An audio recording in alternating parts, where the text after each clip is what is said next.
You don't need an education, get a job. After you graduate from high school, my parents said, planning to work me like a slave. I couldn't stand the idea of living like that forever. I'm going to get away from them no matter what. Little did I know my actions at that time would drastically change my life. My name is Fiona, and I'm 40 years old. I live and work at a hotel owned by my Uncle Henry. I'm not a part-timer, though. I'm the front office manager. It's been over 20 years since I first came to this hotel, all because of an event I would rather forget. Today, I want to share that story with you. I was born in a very ordinary rural town. My dad was a regular office worker, and my mom was a housewife. We were just a normal family like any other, with a fair share of love and care. But my life changed when my brother, 10 years younger, was born. Finally, a boy. Now our future is secure, my parents rejoiced. Dad's family home was just an ordinary house, not involved in any special business. In the countryside, boys were still favored. Girls, well, you invest in them, but they eventually leave home, they said. But a boy stays and brings home a hard-working wife. It didn't take long for them to start neglecting me. Of course, I was happy to have a little brother. Being 10 years older, maternal instincts kicked in, and I wanted to take care of him. But my parents warned, don't you dare get too close to him. Who knows what you might do to our precious boy? They would leave cheerfully, leaving me behind. Daniel, as they named him, was adored by my parents much more than they ever cared for me. Let's get dressed, Daniel, and go out today. We'll buy you anything you want, they would say, leaving me behind with chores. Fiona, you stay and do the chores. Clean, do laundry, and prepare dinner. You're not as endearing as Daniel, with those words left hanging. I was desperate to be liked by my parents. I made sure to follow their orders and behave in a way that wouldn't upset them. But a certain truth came to light. My parents' affection never returned to me. Daniel desired games, clothes, and toys without limit, and my parents indulged him endlessly. Then a certain truth came to light. Daniel is really smart, you know, like a gifted child, they discovered. Gifted, meaning born with high intelligence and exceptional abilities, according to Mom. A medical checkup revealed his IQ was higher than kids his age. He is a genius! We have always suspected it from his birth, they boasted. Indeed, you are our true child. We look forward to your future. My parents became even more doting towards Daniel. Their pampering of Daniel intensified, taking him on trips to stimulate his curiosity and spending lavishly on his education. The amount of money spent on Daniel was more than a regular salaried family could afford. The expenses strained our finances, and our household quickly fell into poverty. In their desperation to provide him with the best learning environment, my parents borrowed heavily from relatives and friends, and as I was graduating high school, the worst was thrust upon me. You don't need an education, do you? Once you're done with high school, start working and bringing money. I had never imagined that I would be denied college to fund Daniel's education. I want to go to college and study. However, my parents were furious at my words. Our family isn't wealthy enough to waste money on someone useless like you. Your grades aren't even that great, so don't be selfish, they said. That's right. Investing in Daniel is obviously a much better choice than wasting money on you. Still, I pleaded desperately with my parents. But their words were final. We have no use for someone who doesn't contribute. Our pride is all we need. With that, my spirit was crushed. An unwanted child that day, I cried bitterly, cursing my unjust fate amidst my tears. I remember the hotel run by Uncle Henry, a place we often visited before Daniel was born. I was happy and loved by my parents back then. With those memories, I found myself heading towards Henry's hotel. Fiona, is that you? What happened? Henry and Jennifer, cleaning the front entrance, rushed over as they noticed me. Overwhelmed with relief and shame, I broke down in tears. They patiently listened to my story. After I poured out everything, Henry said, "Is that so? You have had it rough, Fiona. Why don't you work here?" "Oh, what? We're always short-staffed. If you don't want to be at home, you can work here." Henry smiled and probably contacted my parents. "I'll take care of Fiona from now on. You can do as you please with her. Just send us the money," they responded. "Understood, but as an apprentice, she'll earn $600.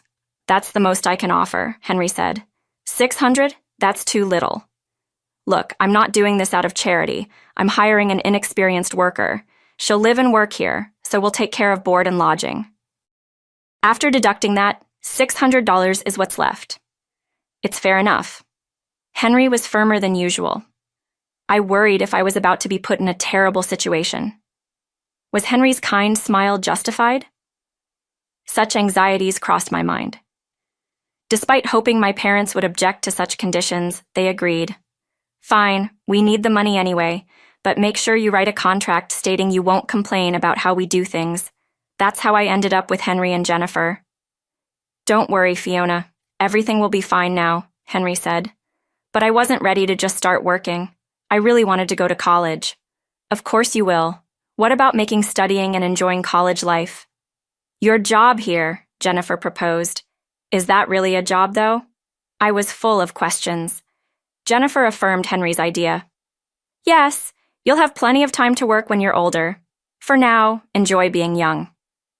So, after graduating high school, I went to college, helping out at the hotel during holidays. Fiona, you're so skilled. Why don't you try some crafts? Really? I would love to. Fiona, we're having steak for dinner tonight. You like that, right? Really awesome. Henry and Jennifer, who had no children, treated me like their own. After graduating from college, I decided to work at Henry's hotel. You don't have to feel obligated to stay here. There are other places you could work. No, I love this hotel. I want to work here and learn more than I could at any outside company. Henry and Jennifer were moved to tears by my words.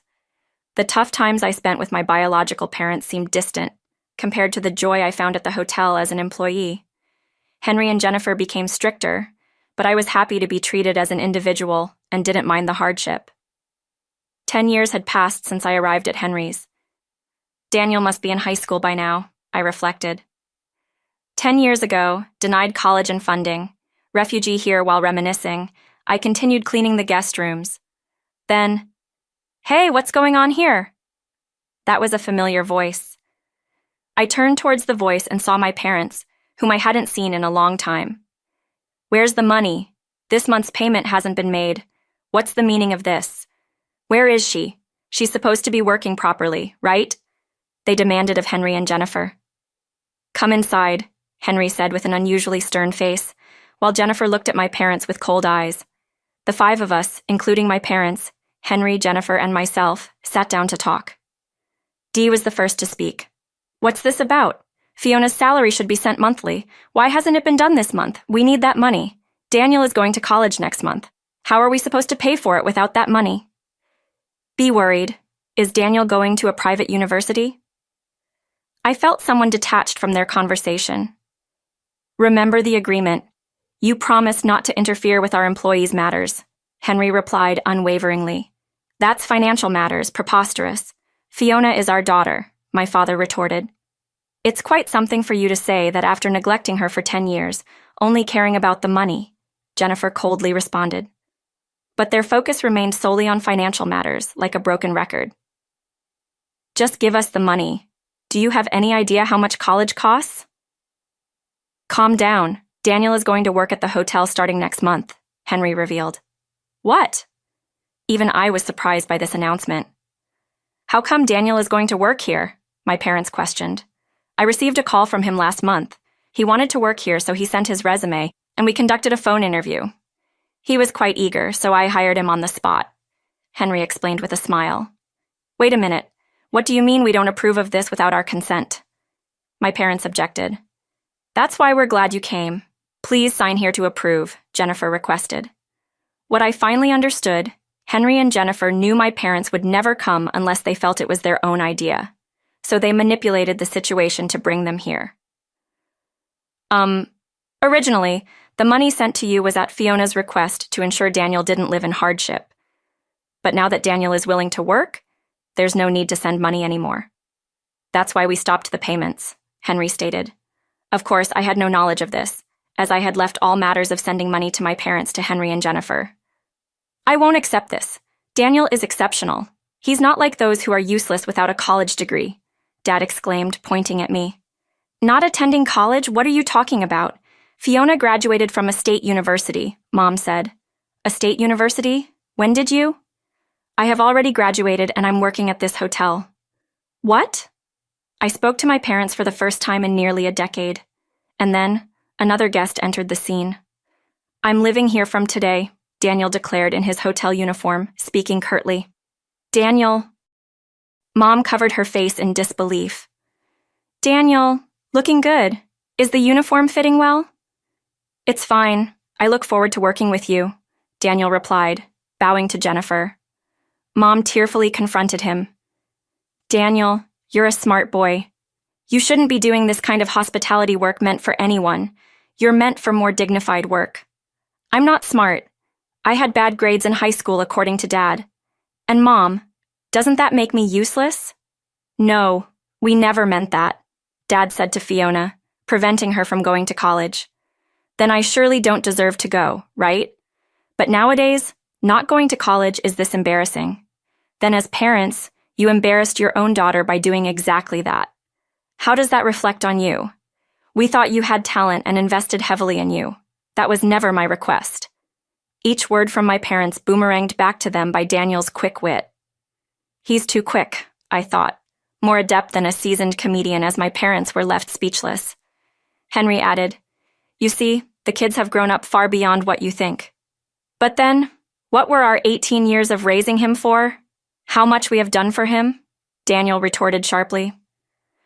The same could be said for Fiona, how much she suffered due to your selfishness. Bravo, Daniel ended. I was grateful to Daniel for voicing everything I wanted to say. I couldn't have articulated it as smoothly. I'm leaving home. If you don't sign the approval, I'll expose all you've done to Fiona, to the entire neighborhood. Rumors spread fast in the countryside, and I doubt you would want that. The countryside is indeed unforgiving, where everyone knows each other, and rumors spread like wildfire. Bad rumors spread especially fast in the countryside. It's a common occurrence there, and those rumors can turn into calamities for those involved. They knew this well, living in the rural area. Let's not make more noise than necessary. Please leave, Jennifer said, with a smile that held no warmth, essentially showing them to the door.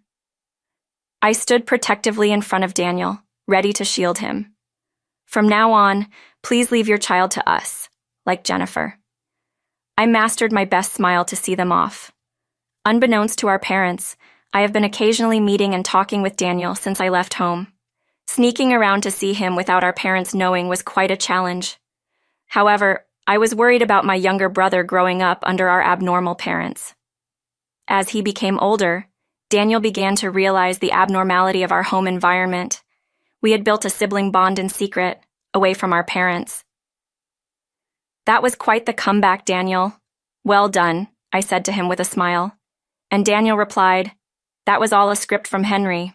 I just followed it with a bit of improvisation. Maybe you're cut out for acting, I suggested, and he left. Are you really going to work here instead of going to college? Well, I'm not good at studying and my grades were poor, so I decided to work here. Do you have something you really want to do? What do you want, Daniel? I want to become a chef. That's why I asked Henry to hire me, to learn cooking here. Ah, that makes sense. If cooking was your only interest, I knew a culinary school about 50 miles from here. Do you want to go? But school is expensive. I don't have the money. Don't worry, leave it to me. I pulled out my mobile phone and showed Daniel my bank statement. Where did you get all this money? That's what I have saved over the last 10 years. I want you to use it. I had been saving a little from my part-time jobs and hotel salary since college, anticipating a day like this might come. Let me do something sly for once, as I smiled and tapped my chest. Daniel quietly shed tears. Daniel passed the entrance exam and was admitted to the culinary school, living in a dormitory as it was too far from the hotel. After graduating, we traveled around tasting dishes at various restaurants, and now he's the chef and owner of a restaurant specializing in creative cuisine. He's truly the capable Daniel I knew, not just in cooking but also expanding his horizons in business management and consulting.